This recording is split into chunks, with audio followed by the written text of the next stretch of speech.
أنزل به أولئك هم المفلحون. صدق الله العظيم وبلغنا على رسوله النبي الكريم الأمين. إن الله وملائكته يصلون على النبي يا أيها الذين آمنوا صلوا عليه وسلموا تسليما. اللهم صل على سيدنا مولانا محمد وعلى آل سيدنا ومولانا محمد وبارك وسلم عليه. محترم سامعین کرام، وقت بہت مختصر سا ہے اور محفل میں بڑی خاص بڑی عروج پر، تو میں چاہتا ہوں کہ ایک پیغام بھی دے جاؤں اور اپنی حاضری بھی پیارے آقا علیہ الصلوۃ والسلام کی بارگاہ اقدس میں لگوا جاؤں. تو پیاری کلام اللہ پاک نے ارشاد فرمایا وجاءت سکرۃ الموت بالحق، کہ یہ جو موت کی سختی ہے نا یہ ضرور آ کر رہے گی. یہ حق ہے کہ موت کی سختی نے آنا ہے.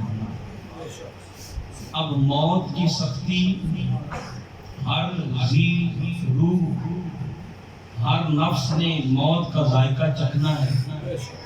اس موت کی سختی سے کیسے انسان فلاح پا سکتا ہے، یہ ایک بہت بڑا سوال ہے. یہ ایسا سوال ہے کہ حضرت امام موسیٰ کاظم رضی اللہ تعالیٰ عنہ آپ ساری رات اللہ کی بات کیا کرتے تھے. جب صبح ہوتی ہے تو رب کی بارگاہ میں رو رو کر دعا کرتے اللہم انی اسألک راحت عند الموت. عبادت ساری رات اللہ کی کرتے، صبح جو دعا مانگتے تھے اللہ کی بارگاہ میں وہ کیا تھی؟ مولا میں موت کے وقت آسانی کا سوال کرتا ہوں تیری بارگاہ. تو یہ ایسا مسئلہ ہے جس کے لیے انسان فکر مند رہتا ہے، مومن پریشان رہتا ہے کہ وہ سختی کا وقت اس میں راحت کیسے ملے گی، فلاح کیسے ملے گی. تو قرآن نے ہی اللہ کی پیاری کلام نے ہی ہمیں اس فلاح کا ایک نسخہ دے دیا. ایسا نسخہ عطا فرمایا کہ نہ صرف موت کے وقت فلاح ملے گی، قبر میں بھی فلاح ملے گی، حشر کے میدان میں بھی فلاح ملے گی. اور بندہ مومن نے، مسلمان نے جو اپنا مقام کھو ڈالا ہے، جو اپنی عزتیں کھو ڈالی ہیں، وہ سارے مقام بھی اللہ اسے واپس عطا فرما دے گا، وہ عزتیں بھی واپس مل جائیں گی. ایسا قرآن نے ایک عظیم نسخہ عطا فرمایا. وہ نسخہ کیا ہے؟ قرآن نے فرمایا سب سے پہلی بات والذین آمنوا واتبعوا بہ، کہ میرے محبوب علیہ السلام پر ایمان لے آؤ. واتبعوا بہ، اور ان کی غلامی میں آ جاؤ، ان کی غلامی کا پٹا اپنے گلے میں ڈال لو. اور پھر فرمایا وعظموہ، اور ان کی تعظیم اور ادب میں حد سے بڑھ جاؤ. وَنَصَرُوهُ، اور پھر فرمایا وہ دین کے معاملے میں ان کی مدد کرو. پھر فرمایا وَاتَّبَعُوا النُّورَ الَّذِي أُنزِلَ مَعَهُ، اور اس نور کو جو اللہ نے اپنے محبوب علیہ السلام کے ساتھ نازل فرمایا، اس نور کی اتباع کرو، یعنی اللہ کے کلام کی اتباع کرو. اولئک هم المفلحون، بس جو میرے محبوب کی غلامی کا پٹا گلے میں ڈال لے گا، پھر میرے محبوب کی اتنی عزت اور توقیر کرے گا کہ حد سے بڑھ جائے گا. اور پھر جو دین میں نے اپنے محبوب کو عطا فرمایا ہے اس دین میں مدد کرے گا. اور پھر وہ نور جو میں نے اپنے محبوب علیہ السلام کو عطا فرمایا ہے اس کی غلامی کرے گا. فرمایا فرمایا ایسے لوگوں کو اللہ فلاح عطا فرماتا ہے۔ اب موت کی سختی ہو، قبر کی سختی ہو، حشر کا سخت وقت ہو، دنیا کے معاملات کی سختی ہو، انسانوں میں اگر بندہ مومن کامیاب ہونا چاہتا ہے تو اس کا نسخہ قرآن نے اللہ کے محبوب علیہ السلام کی نسبت عطا فرمایا۔ اگر ہم تھوڑا سا غور کریں نا اس نسخے کی طرف تو بندہ مومن کے لیے سب سے قیمتی ہے وہ ایمان ہے۔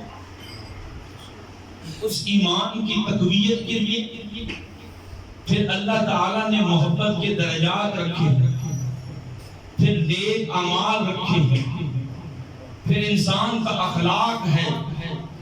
اب ان سارے اعمال میں اخلاق ہو، ایمان ہو، دین ہو، اسلام ہو، اگر یہ ساری چیزیں اس کی نسبت اللہ کے محبوب علیہ السلام کے ساتھ جڑ جائے، جب یہ نسبت مضبوط ہو جائے، کہنا یہ چاہتا ہوں کہ بندہ مومن کے لیے دین کا مرکز اور محور بھی ذات مصطفیٰ ہونی چاہیے۔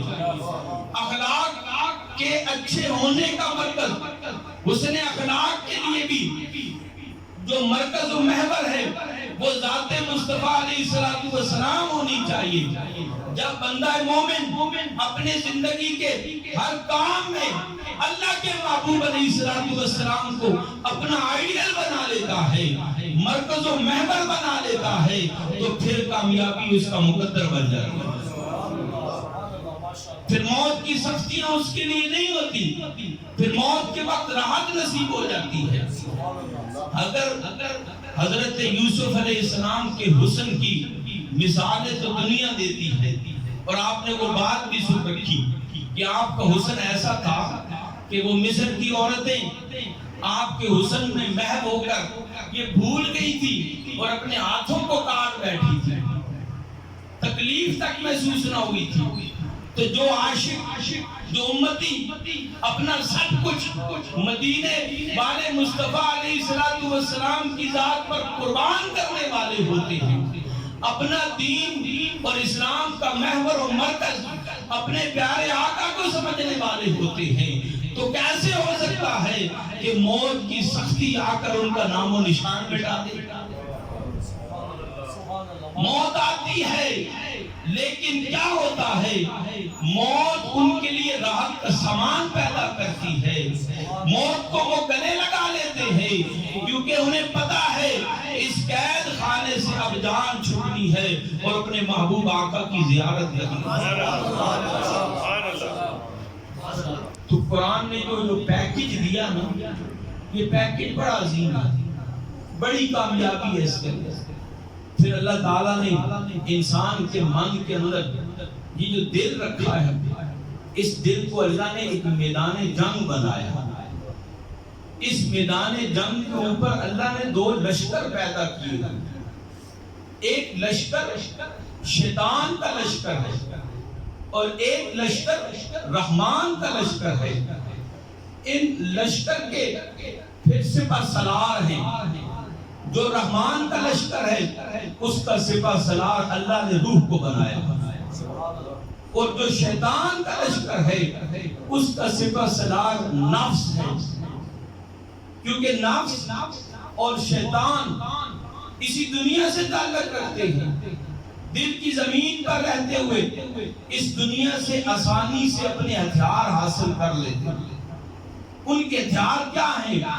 ان کے ہتھیار بد اخلاقی ہے، گناہ ہے، اللہ اور اللہ کے رسول علیہ السلام سے دوریاں ہیں، شریعت کے قانون کو توڑ دینا ہے۔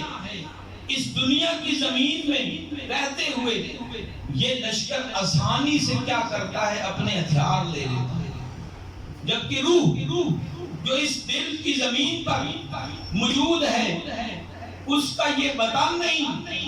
دل کی زمین اس کے لیے پردیس ہے، اس کا وطن تو وہ ہے جس جگہ اللہ اس کو اپنے انوارات عطا فرماتا تھا، اپنی تجلیات عطا فرماتا تھا۔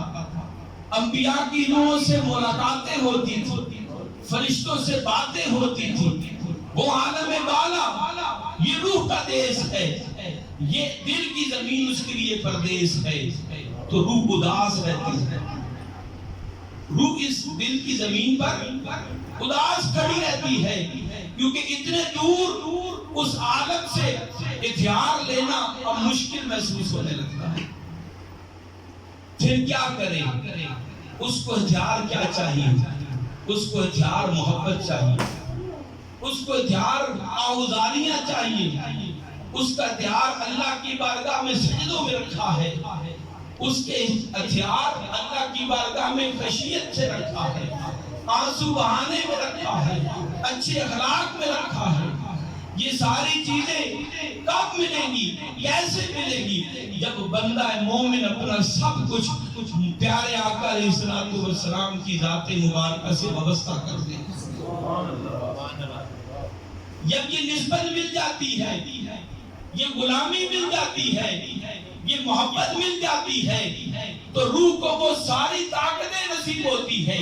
اب روح جو سپہ سالار ہے وہ سارے دل کی زمین پر قبضہ کر لیتی ہے۔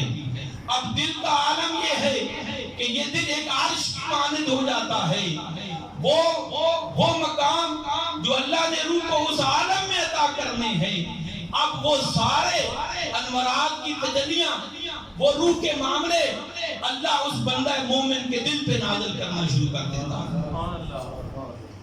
کیونکہ وہ دل کی زمین روح کے قبضے میں آ گئی ہے۔ اور وہ قبضہ کب ملا؟ وہ قبضہ ملا تب جب بندہ مومن کو غلامی نصیب ہوئی، جب نسبت نصیب ہوئی، جب نسبت ملی، غلامی ملی، روح کو طاقت ملی، اس نے دل کی زمین پر قبضہ کر لیا، اب دل عرش بن گیا۔ وہ جو ہتھیار روح کو چاہیے تھے اللہ اپنے بندہ مومن کے قلب پر اتارنا شروع کر دیتا۔